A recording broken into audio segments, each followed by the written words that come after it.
This video is sponsored by Normandy 1998, Ash, and Team Valor. Having arrived in Canalave City, Ash and his Pokemon have 3 goals to attend to. First and foremost is to locate and ensure the safety of Paul, as Ash is now more convinced than ever by the pace he has to be travelling at that he has learned nothing from his trip to the hospital, and is continuing to push himself too hard. The second goal is to get his team some rest and a decent meal, since this trip has not been easy on them, and he wants to do all he can to repay their loyalty. Third is to go to the gym, both in order to challenge Canalave's gym leader himself, and in the hope that Paul might be there in the midst of his own challenge, since this will be his best shot at reuniting with his brother. Hoping to accomplish goals 1 and 2 at the same time, Ash starts with a Pokemon Center, though here he turns up nothing, as not only is Paul not there, but Nurse Joy informs him that her Chansey is too worn out to help her cook right now, since not too long ago, the gym leader Flint and his referee came in and needed their entire teams healed. Understanding, Ash simply collects what info he can about Paul's arrival and short stay at the center, before heading off to the local seafood joint Joy advised him to try instead, with the thought of their renowned Magikarp and chips now fueling his trudging steps to the wharf. Entering, he sees it to be his kind of place, not too stuffy, with a calm and cool design meant for laid-back vibes, even if there isn't much seating. And so stepping up to the counter to check the menu and place an order, Ash and Riolu accidentally wind up stepping on some toes, both figuratively and literally, when they cut in front of another patron. This winds up being a more mature and reserved looking Riolu of all things, with Ash apologizing when he realizes what he's done, though as he looks more closely at the Pokemon, he can't help but wonder who its trainer is, as he's sure he's seen it before. Seemingly recognizing Ash as well, or perhaps reading the question through his aura, the mystery Riolu good-naturedly barks for Ash to follow it after he makes his own order, only for he and Riolu to be led back to none other than Maylene, who is sitting with her back to the wall, and more notably, sporting a cast on her leg. Perhaps a little tactlessly, Ash asks what happened, with Maylene casually replying it was just a little training accident, before asking Ash for an update on his journey since they parted ways in Hearthome. This is Ash recount his most recent adventures, which includes introducing his Riolu, and explaining how Paul ran away after their rematch. This results in mixed emotions from Maylene, as she too is angry and worried for Paul, but she also seems to feel some guilt, as if maybe she could have averted this by encouraging Paul differently. Ash though sweat drops that he's not so sure anyone can get through to Paul that easily, but also says she's more than welcome to join him, since he plans to quite literally slap some sense into his brother once he knows he's safe, so having the martial arts around to actually show him how to do it would be great. Plus, he'd appreciate the company. Having really only travelled solo up until now, Maylene is quite intrigued by the prospect, agreeing almost immediately, and so happily encourages Ash to hurry back to the gym with her, since she's sure Flint and Volkner would fit him in for a battle before the day is out. Ash is at first worried this may be too quick a pace on Maylene's bad leg, but she quickly puts this fear to rest by simply flexing and causing the cast to break off, revealing her already healed leg as she leaps up and begins guiding Ash to the gym at a very brisk pace. As they go, Maylene explains that she recently won her 4th badge here, while calling Flint a gym leader with an incredible spirit, a fact which is proven when the pair arrive, as he and Volkner are already back at it with another training battle. In spite of her prior praise, Maylene does not hesitate to scold them for clocking off early when she's got another challenger for Flint. Though slightly awkwardly, the red-haired man admits that he's really sorry, but he and his Pokemon really aren't in a state for a gym battle, so they'll have to wait until tomorrow. This leaves Ash aghast, as it would mean giving Paul a further 12-hour lead on him, and so looking to the two men earnestly, he asks if there isn't anything they can do. Sighing a little, Volkner states that while it's highly unorthodox, he could act as stand-in gym leader, as his team isn't as banged up as Flint's, a hint of a smirk to his voice as he says this last part, suggesting he was winning the training battle before Ash and Maylene arrived. Sighing as well, Flint agrees that it would be wrong to douse such a red-hot fighting spirit, so yeah, for this match Volkner can be his stand-in, earning him many thanks from Ash and Maylene. Making their way into the battlefield, Volkner reveals that Ash's battle will have the same rule as Paul's, a 1v3 against his ace, which the boy readily accepts, while also mentally logging the fact that if Paul has indeed already beaten this gym, he'll need to make this a quick win as well, so he can get back on the road and catch up with his brother. For his Pokemon, Volkner brings out an Electivire, which fascinates Ash, while also making his choice much easier, as wanting to continue improving his synchronicity with Electivire, Ash decides to fight fire with fire, so to speak, by bringing out the Thunderbolt Pokemon's first stage.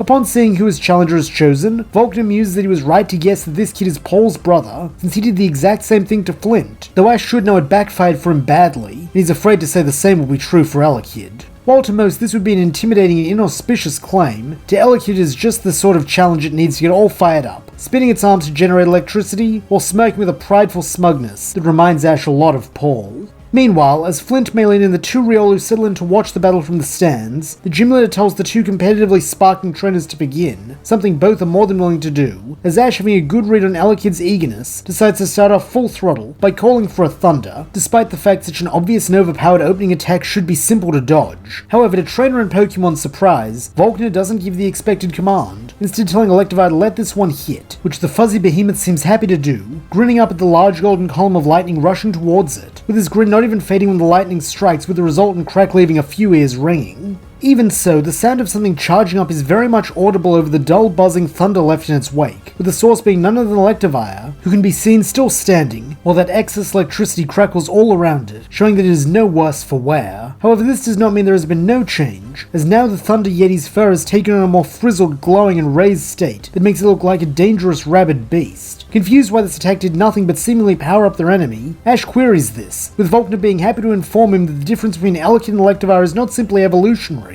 but also in their abilities, as the final stage possesses the Motor Drive ability, which converts all electric-type attacks into pure energy to boost Electivire's speed, meaning if his hunch is correct, a lot of Elekid's attacks are now useless. Continuing to show off his immense knowledge of the electric typing, Volkner continues that Elekid most likely has Static, or if it is a rare breed, Vital Spirit as its ability, neither of which can help here, a fact Volkner is quick to demonstrate, as suddenly Electivire crosses the battlefield while a ball of frigid blue energy radiates off its fist, before slamming into Elekid's face for an ice punch, which is nearly too fast to even see. This sends Elekid skidding back, and seeing the little spark plug is vulnerable, Volkner eagerly calls for Cross Chop, curious as to whether Ash will make the same mistake as his brother. To his delight, he does not, with the core difference in their style becoming evident, as Ash attempts to repel counter by first calling for Protect to negate the high power fighting type move, before having Elekid go right back on the offensive by breaking its own technique from the inside, in order to strike back with a Brick Break. Even though these moves are reduced to a subpar Sword and Shield that does little damage to Electivire, Elekid takes heart from the fact that Ash isn't wimping out on it, seeing it bark out a fierce declaration that it will beat its final form, no matter what. Feeling their synchronicity rising with each moment, Ash is adverse to make a swap, as he can tell this battle means a lot to Elekid, though with the odds so stacked against it to continue as it is wouldn't be fair. Suddenly curious about something, Ash interrupts the match for a short moment to ask a question, saying that while Paul fought a 3v1 against Flint's ace, how many Pokemon did he actually use? A bit miffed when the little jerk is brought back up, Flint begrudgingly admits that Paul beat him with only 2 Pokemon, expressing genuine intrigue in what the battle would have been like if his Chimchar was at 100% before they began. Hearing this fires Ash up even more, with him quickly calling out to Elekid that he knows it wants to solo this match just like him, but unfortunately, they just aren't at that point yet. But they can definitely do what Paul did but better, so he wants the electric type to trust him, and save the rest of its strength for the big finale. Looking back at its trainer, for once the feisty Sparkplug expresses no major derision or disagreement at a strategic swap, seeing it leap into the return beam as Ash encourages Volkner to keep it coming, while making a swap over to Graveler. Though this is not all he does, as with a confident grin, he declares that in order to top his brother, he's going to win this battle using only these 2 Pokemon, but what's more, he's not going to lose either of them.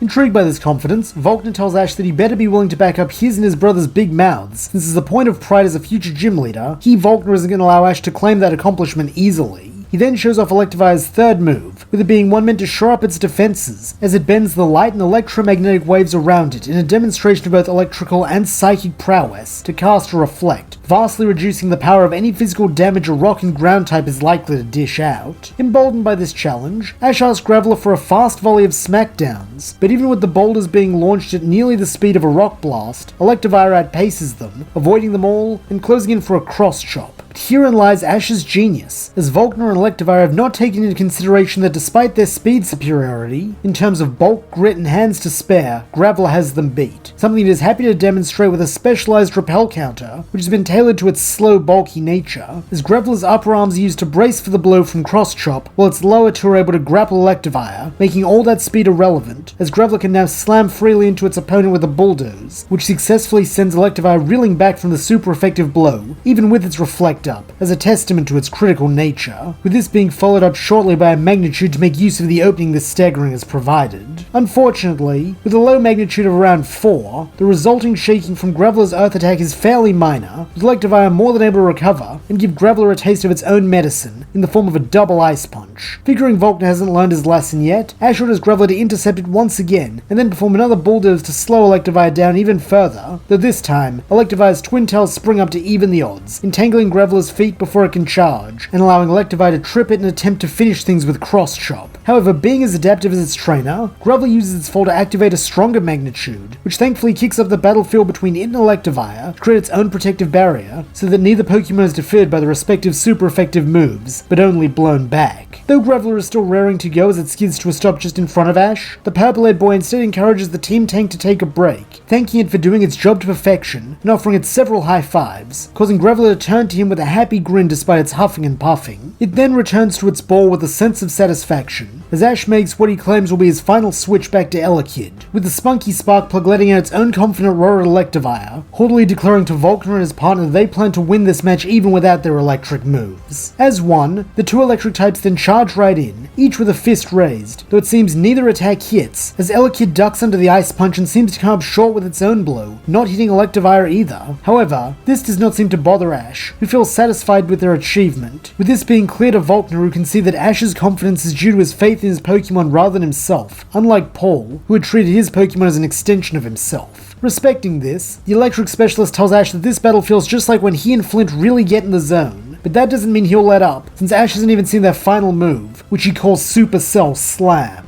This sees Electivire adopt a kind of sprinter stance, and then suddenly take off towards Elekid for a running start, leaping up and forming a massive cylindrical cloak of dense electricity around its body as it tries to flatten the first stage. Urgently, Ash orders Elekid to cancel its next attack in order to protect itself, though the dome bursts to life just a moment too slow so that Elekid is only partially protected, with Electivire still delivering the brunt of the force to the dome to avoid recoil, but in the end causing the haphazardly made Protect Sphere to be blown out of the ground along with Elekid for a rough landing that sees it bounce around violently. Despite the damage this does to Elekid, it gives Ash an idea, with him telling his gutsy friend to try and activate another Protect. However, so soon after the last, this attempt results in failure, which only allows Electivire a chance to recover and prepare a final Supercell Slam to snuff out Ash's goal of surpassing Paul. However, refusing to give up, Ash and Elekid keep going until they create a successful Protect, at which point Ash's Elekid strike its own Protect with Brick Break in order to move it, and despite the insanity of such a strategy, this proves possible, with Elekid sending its protective bubble bouncing out of the way just in time, so that Electivire misses the mark, damaging itself in the process, while with one more ambitious but conventionally wrong use of Protect, Ash's Elekid strike the orb again, so that it's launched to land on and crush Electivire between the ground and its weaponized bubble, resulting in extra damage, as Ash reveals that his earlier Brick Break didn't miss, it instead broke Electivire's Reflect, meaning the force of this attack is now strong enough to finally render the Electric Oni unable to battle, not only leaving Ash the winner, but once again giving him a more convincing victory than Paul's, a feeling he can't deny he is beginning to understand the allure of, as thanks to that understanding, he believes he now not only understands Elekid, but also his twin a bit better.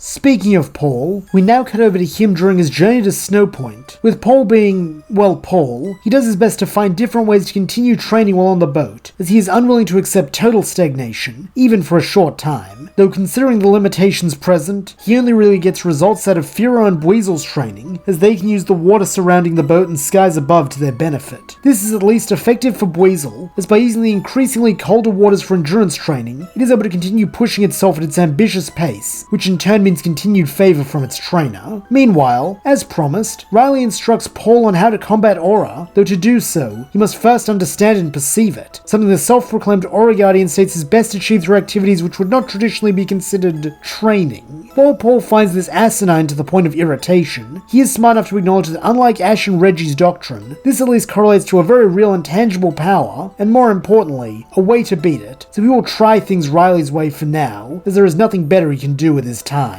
Ultimately, Riley's training boils down to connecting with his Pokemon, as due to their bonds of partnership, they should be the easiest thing for him to feel the aura of. To this end, he has Paul start meditating alongside Weirdeer, as well as performing simple acts like grooming and checking over his Pokemon personally as Reggie would, with the instruction to keep an eye out for small details and intuitions that might tell him things like a Pokemon's distance from evolution or battle readiness, as these are the foundations of synchronicity he will need to establish before he can truly tap into his aura. While Paul is capable of completing every task assigned to him on an intellectual level, the same could not be said for an emotional one. It is plain to see that Paul does not truly wish to connect with his Pokemon, so much as use the skills that connection will bring as a conduit for more power. As a result, very little progress is actually made, with any attempt to reach out and touch Aura turning up nothing, while any discussions about Paul's motives and the importance of balancing one's head and heart are promptly shut down. All the while, Riley and Lucario can feel that the boy's aura has become more clouded than ever, with it seeming to grow darker and more turbulent with each passing hour, serving as a stark reminder of why Paul needs Ash, while in turn causing the Aura Guardian to worry and hope Paul's absence isn't having a similar effect on Ash, as he fears how that would affect a newly hatched Riolu. Though for now, all Riley can do is attempt to act as a guide and a stopgap against further degradation, and trust that soon the brothers will be reunited.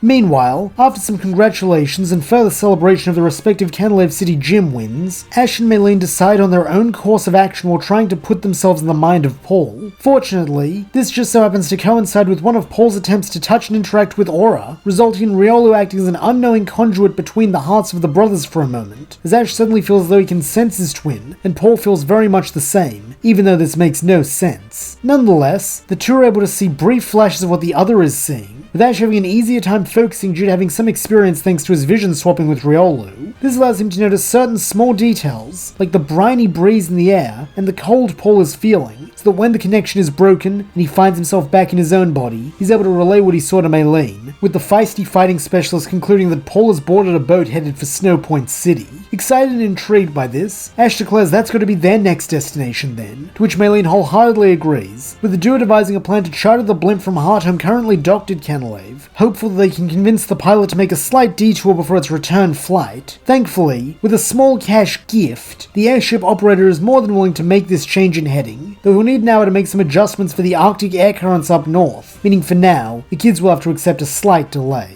As they take a seat on a nearby bench, Maylene once again expresses admiration for Ash's amazing investigative skills in tracking down his brother, though he modestly tells her to thank Riolu instead, since without their aura bond, he probably never would have seen that. While she is still impressed, Maylene can't help but note how strange it is that a Riolu, much less a baby one, has such potent aura abilities, with Ash catching the curious and fired up look in her eyes as she states this. To this end, he smilingly suggests that since they've got a bit of time to spare, why don't they have a battle, adding it will be his and Riolu's first, with Maylene calling it an honor as she reveals her choice to be her own Riolu, seeing the two aura dogs lock eyes while sensing the other's eagerness. However, before they can begin, Ash calls for a short time out as he pulls out his Pokédex and scans Riolu for the first time, all the while imagining what Paul would say if he knew he'd taken this long to do so. However, this brief chagrin is promptly washed away as the Pokédex displays some rather good news, revealing that as expected Riolu has impressive physical attacking capabilities, courtesy of its naturally strong body, but also has a notable affinity for speed. Though that is not all, as interestingly, its special attack is just as notable,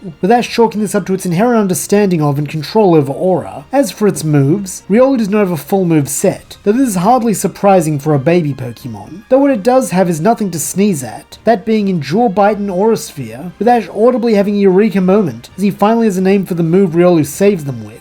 Thanks to this info on his new buddy, Ash is just about ready to go, though he wants to do one more thing, this being to bring forth Piplup. As his starter and the undisputed cornerstone of his team, it's no surprise the little water type has become a mentor figure, and even a great cheerleader to Ash's newest and younger captures like Riolu and Ponyta, with the prideful penguin taking great joy in being seen as a role model, and in turn being sure to return the sport with great enthusiasm. However, Piplup has another purpose, as during this match, Ash hopes to figure out a method to implement their new signature strategy with Riolu as well, and so with Piplup's cheer acting as a starting bell, the battle begins. Instantly, the difference in age coordination and actual battle experience is made clear, as despite both trainers calling for audacious and straightforward opening attacks at the same time, Maylene and her partner boast the obvious advantage, as their combo Quick Attack and Force Palm proves effective for getting in close and doling out a powerful blow that thankfully only blows Riolu back a short distance and doesn't result in paralysis. Even so, Ash is pleased to see Riolu's Endure works, since by calling for it just before the impact, the little fighting type was able to brace itself.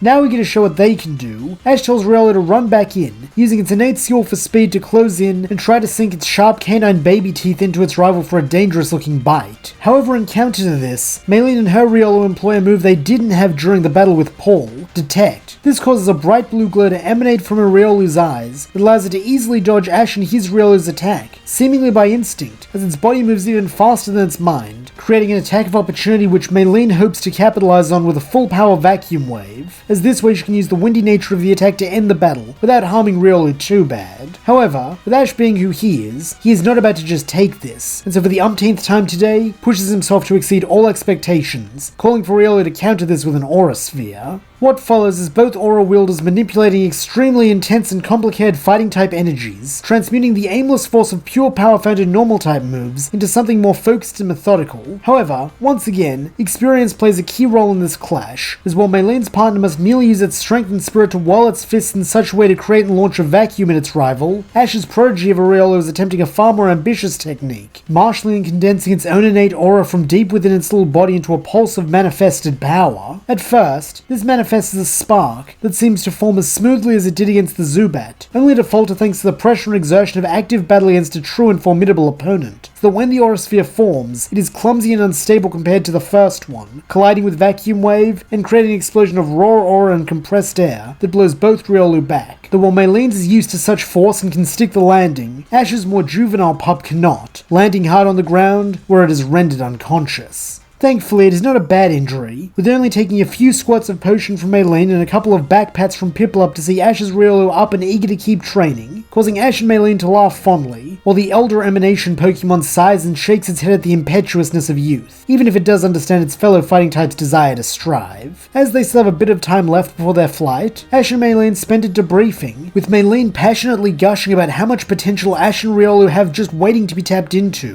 while Ash agrees that he's very excited to see where they can go from here. Though for now, the only place he means to be going is after Paul, with this determination fueling him as he and Maylene board their craft at last and take off into the air. And that's where we'll leave things. What adventures await Ash, Maylene and their Pokemon as they begin their journey to Snow Point City? Can they catch up with Paul and Riley in time? And will Paul ever tap into his full aura potential? Find out as the journey continues.